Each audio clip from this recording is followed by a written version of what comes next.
आज डीमार्टला जाताना भेटलं लंडन. आता ते कसं काय ते मी तुम्हाला सांगते. इथे मी फ्लॉवरची भाजी करत होते आणि इथे पण माझं डबल काम झालं. आज बाहेर जायचं होतं त्यामुळे जास्त काही जेवण नव्हतं. भाजी, चपाती, सलाड असंच काहीतरी होतं.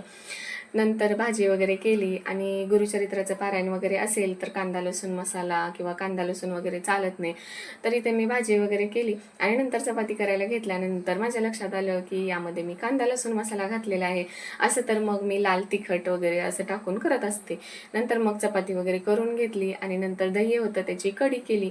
तर यामध्ये पण मी फक्त तेल, जिरे, मिरची आणि भरपूर अशी कोथिंबीर घातल्यामुळे खूप छान कलर आलेला आहे. मग कढी, भाजी, चपाती असं छान झालं आणि मी सगळं छान ताट भरून बाकीच्यांना दिलं आणि मी कढी चपाती खाल्ली.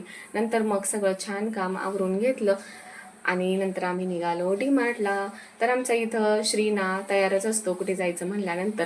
तर डीमार्टला जायचं होतं तर यांनी मला जुडिओमध्ये नेलं. तर चला, जुडिओमध्ये जायला कोणाला नाही आवडत. तर इथे मी छान असं समर कलेक्शन वगैरे बघितलं. तर घ्यायचं होतं मुलांना, पण ईशानला वगैरे आणलं नव्हतं.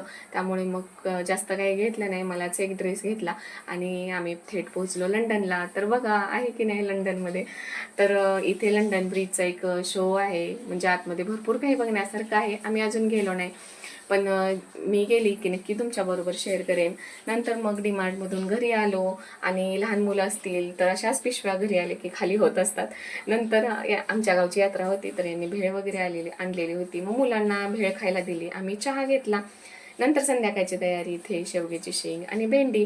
तर कसा वाटला ब्लॉग? आवडला तर लाईक करा. बाय.